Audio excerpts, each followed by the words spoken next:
Good morning from Calgary International Airport. My name is Alex, and welcome back to the channel. Today, I'm off to Montreal with Air Transat on a brand new aircraft type for me, the Airbus A321neo. Air Transat is Canada's third largest airline, and until fairly recently, they actually weren't flying at all. Their focus is on leisure and vacation travel, so as you can imagine, the last several months have not been so kind to them.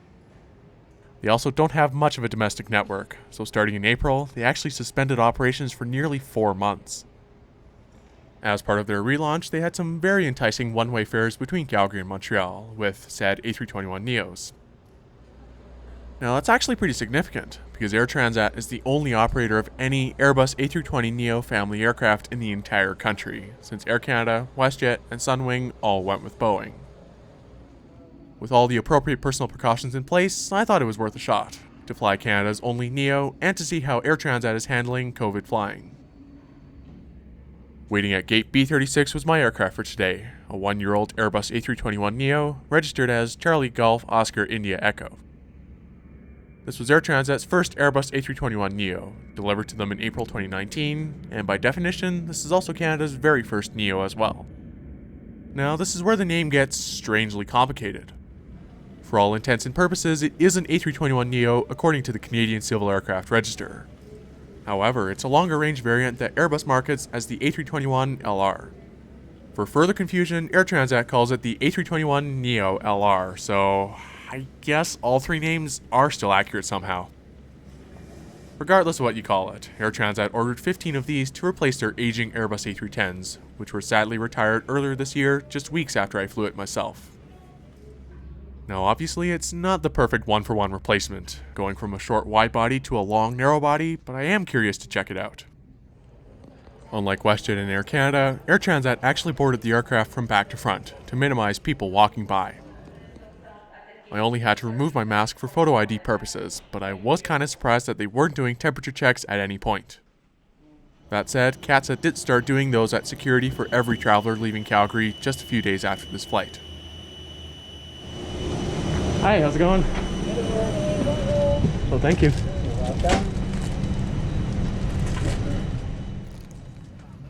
My seat for this 4-hour flight to Montreal is 5A, in the front of Air Transat's economy class cabin.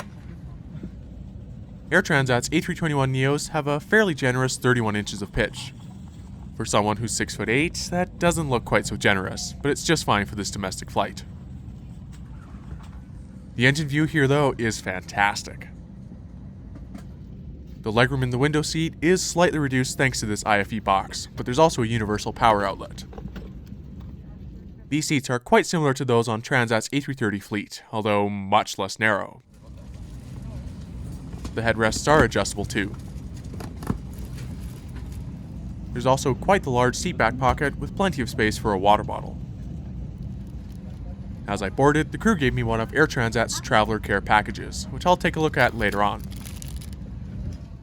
The crew members at the door were wearing face masks, but they also had face shields on top of that, which felt quite dystopian. Then again, what part of 2020 hasn't? At the very least, it's keeping them safe, even if they only used it during boarding and deplaning. It's also worth noting that Air Transat does not block middle seats. However, I did notice that the cabin crew were actively reseating people who had been given middle seats anyway. By my estimate, the flight was maybe 40% full, so everyone had plenty of space regardless. We'll take a better look around the cabin after takeoff, so here's our departure from Calgary, into some beautiful clear sky off of runway 35 left. Autour de votre taille, attachez la boucle et tirez sur la ceinture pour l'ajuster. Inflate your life jacket as you're leaving the aircraft by firmly pulling on the tab.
that fantastic sounding takeoff, let's take a look at the rest of the seat. Each seat has a personal in-flight entertainment screen, which wasn't working initially. The crew eventually reset the system, and that seemed to fix the problem. On today's flight, they had a somewhat small selection of movies, but plenty of TV shows. Unfortunately though, the moving map just didn't work at all. The screens do tilt for better viewing, and there's a USB port and headphone jack built in. Although it's a relatively new aircraft, Air Transat doesn't have Wi-Fi on board, which actually kind of fits into the whole vacation airline thing when you think about it. The tray tables are nice and sturdy, although they're a little bit small. It does rest pretty high up though, so it's not too bad on my knees. In the seat back pocket, Air Transat just had their safety card and an air sickness bag. That's quite the contrast to their normal literature packages, which would sometimes have 4 or 5 different things in a plastic sleeve. Air Transat's traveler care package came with a couple sanitary wipes, a pair of gloves, an extra mask, and some hand sanitizer.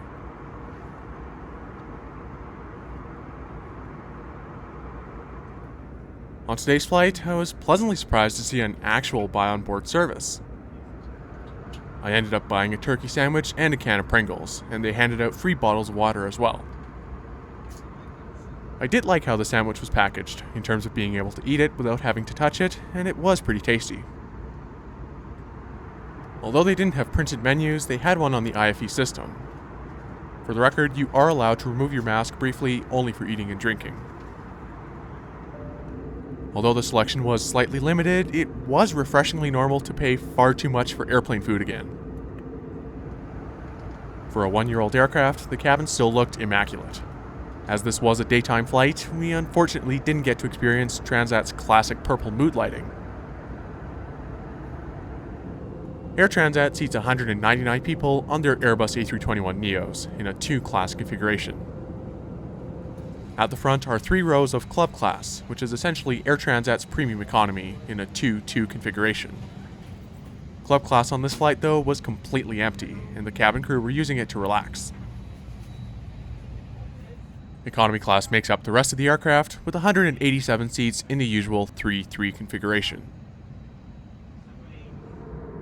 Air Transat's A321neos were all delivered with the Airbus Cabin Flex configuration. That means they removed one of the larger cabin doors in favor of 2 A320-style overwing exits. That allowed them to put in an extra row or 2, rather than have some wasted floor space on a full-size exit that they're not so likely to use. This is also the same configuration that allows Wizz Air to violate the Geneva Convention and fit a whopping 240 passengers into their A321neos. I'm quite glad Transat didn't go that route. The economy class lavatories are all behind the wing, and this one by the mid-aft exit door is pretty cramped. The other lavatories can be found in the aft galley, and Club Class has their own one up front. I had actually booked myself in row 4 for some extra legroom, but Transat switched the aircraft on my original flight for a normal A321, so I had to change it to a different day and settle for the standard legroom. With the empty middle seat, that ended up being just fine, and the flight went by pretty quickly. Soon enough, we began our descent into Quebec's largest city, for a windy arrival on runway 24 left.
Overall, this was a really good flight with Air Transat. Compared to the A310, Air Transat's A321neo is certainly a step up. In terms of seat width, there's almost no comparison. The A310s had a pretty tight 3-3-3 layout, but these had the standard A320 family economy class width, which itself is pretty decent. The legroom was alright. Any average height person would be just fine in these seats, but if I were to fly this again on a longer flight, I'd definitely go for the extra legroom rows, or maybe even club class. The in-flight entertainment was also much improved, and these screens were very quick and responsive. One thing I think the A310 did better though was how heavily padded those seats were. These new ones had very little padding on the backrest, and it did feel stiff after a while. On today's flight, I thought Air Transat handled the COVID stuff pretty well. The aircraft did feel clean, and the traveler care package was a good idea. The lack of any temperature screening was a little surprising though, but I think that's since been resolved. The crew on board were quite friendly as well, and were more than happy to let me get all of that extra cabin footage after the flight. In the end though, while it might be a bit of a downgrade for us aviation enthusiasts, Air Transat's A321neo is a pretty sweet ride. I think Transat made a great call choosing the A321neo, and I'm looking forward to seeing where it'll take them. Flight attendants disarm doors for arrival and cross-check. Thank you very much for watching this trip report with Air Transat. As always, if you liked the video, please give it a thumbs up, subscribe if you're new, and I'll see you next time.